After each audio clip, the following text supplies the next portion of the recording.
Hello viewers who are watching the program on YouTube channel Nghe An TV. The latest information that we have just updated will be sent to you right away. Please follow along.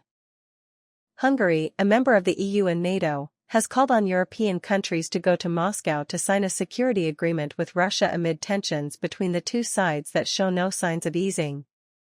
Specifically, on the 1st of the month, Hungarian Prime Minister Viktor Orban said that European Union leaders should go to Moscow and sign a security agreement with Russia, which stipulates that Ukraine will not become a member of the EU and NATO.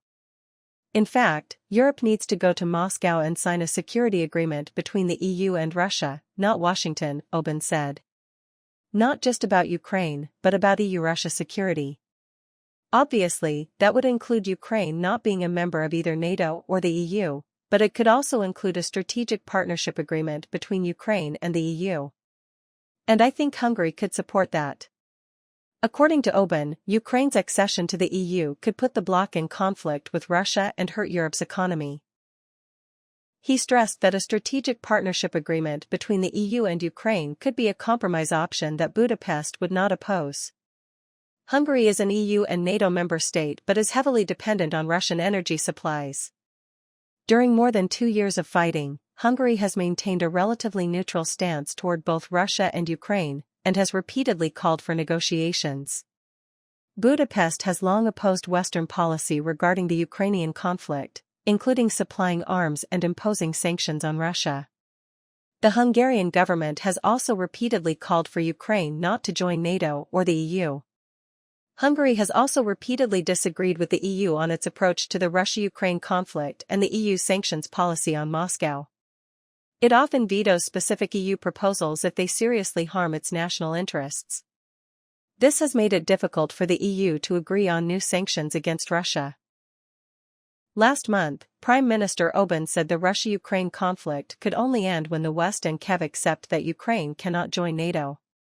Orban said that peace would only come when both Europe and Ukraine accept that Russia will never allow NATO to establish a military presence on its western border in Ukraine. In a recent social media post, Russian presidential envoy Kieran Dyke said that the diplomatic efforts of President Putin and his counterpart Trump could help prevent a World War III. Mr. Dyke said that leaders Stalin, Rusman and Chin won World War II.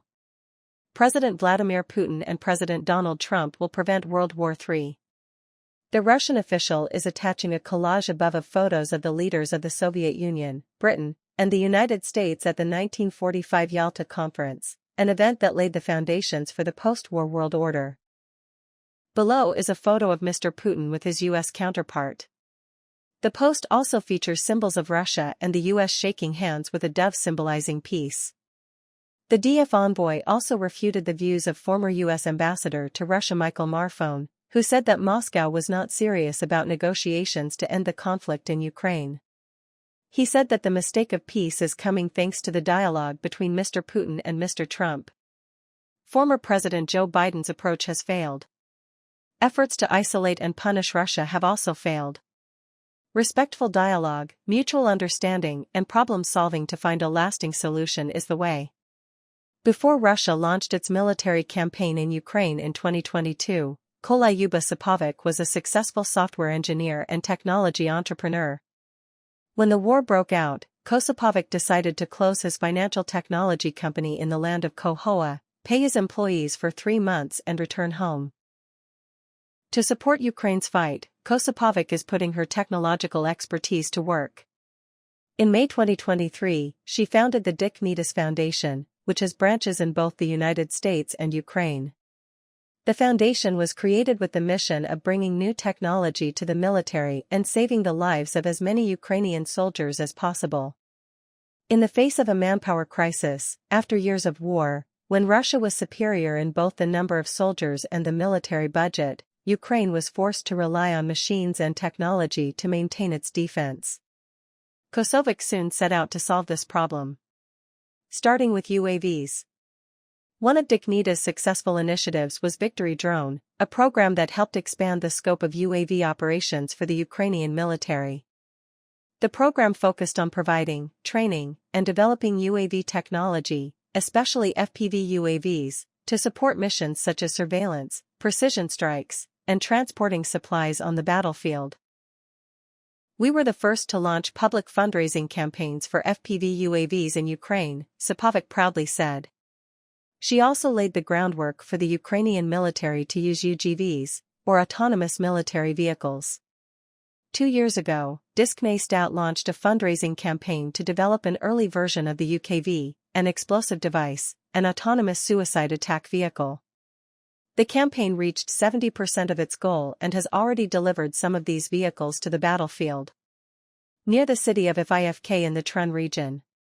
By late 2023 and early 2024, some Ukrainian military units began using the early UGVs in combat. Now, Kosapovic is focused on perfecting the UGVs, ensuring that the Ukrainian military can quickly receive and deploy them across the front line. Kosapovic revealed that currently 99% of UGVs used by the military are made in Ukraine.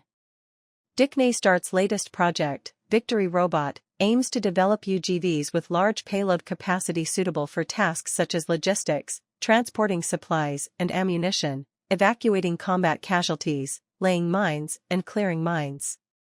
Before the UGVs were used, the loss of logistics assets was huge, said Sergeant Andriy, commander of the Bulava Battalion of Ukraine's 72nd Mechanized Brigade. There were weeks when our unit lost up to 10 vehicles, mostly pickup trucks. Sergeant Kordas of the 3rd Assault Regiment of the Ukrainian Ground Forces said the UGVs were used up to 3 times a night to evacuate soldiers. Cass stressed that about 80% of the UGV's work was logistics and casualty evacuation.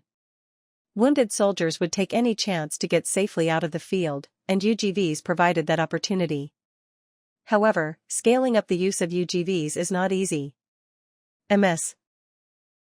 Sapovic explained that UGVs need a stable connection to function effectively. The worst-case scenario is that the UGV loses connection while evacuating a wounded soldier. Civilian connectivity is cheap but often unreliable, while military connectivity is more stable but extremely expensive. The biggest challenge today is the limited number of UGVs in the units, said Seiki Kuzan, president of the Center for Security and Cooperation of Ukraine. According to Ms. Sapovic, Ukraine currently has more than 200 certified UGV models.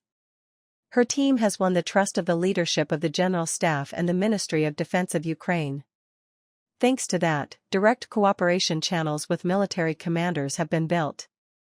According to Sergeant Alexander, commander of the Ground Robot Squad in the Antar Regiment of the Ruby Brigade of the Ukrainian National Guard. Dignita's volunteers play an important role in connecting technology developers with the military. They help to quickly test new solutions, adapt them to real battlefield conditions and quickly bring what really works to the front line, said Mr. Alexander. The businesswoman Sapovic noted that while the goal is to have UGVs perform tasks autonomously, the technology is not yet perfect. Unlike UAVPVs, which can lock onto targets even when out of range and have little trouble navigating in the air, UGVs face more complex and unpredictable terrain. Routes can change overnight due to explosive charges or mines, making repeatable routes unreliable. Ms. Povic sees the removal of wounded soldiers from trenches and the withdrawal of front lines as tasks that machines can perform. Kovic argues that Ukraine's future defense systems must incorporate LTE telecommunications networks, weak connections, and covert support systems designed specifically for robotic warfare. She believes these systems will not resemble traditional trenches but networks of automated firing points connected to deep-seated recharging stations. Just as soldiers need rest and resupply, Ukraine's robotic forces will need power, repair, and data transfer capabilities, laying the foundation for a technological shield that will shape the future of Kyiv defense.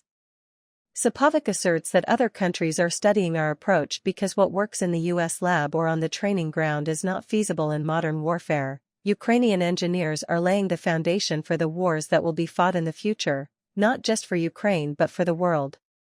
Without Russian gas, Europe could face a simmering, prolonged and unpredictable energy crisis if the coming winter is colder than expected.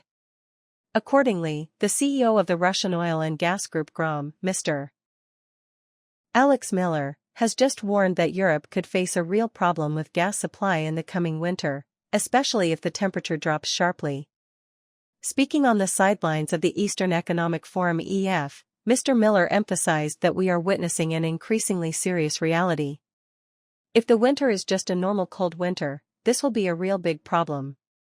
According to data on 31st of the European Gas Infrastructure Association (G), the amount of gas pumped into European gas reserves has only compensated for about two-thirds of the amount of gas withdrawn last winter.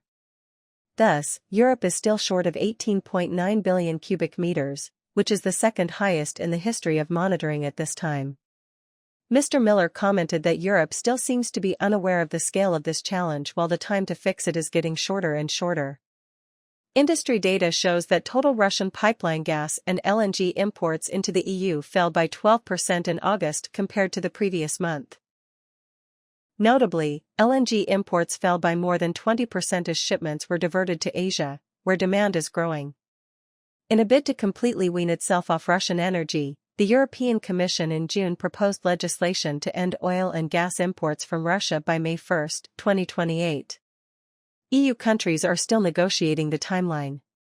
A recent draft suggests the EU wants to tighten the rules to prevent companies from relabeling Russian gas as transit goods.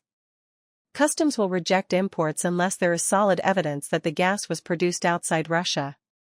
In particular, gas flowing from the Stream pipeline linking Russia to Turkey and then to Bulgaria will be treated as Russian gas by default. With storage capacity not yet full, LNG supplies falling and the new rules being tightened, Europe is facing a dangerous energy winter. If the weather turns harsh, gas shortages could not only send heating costs soaring but also threaten industrial production that relies heavily on cheap energy.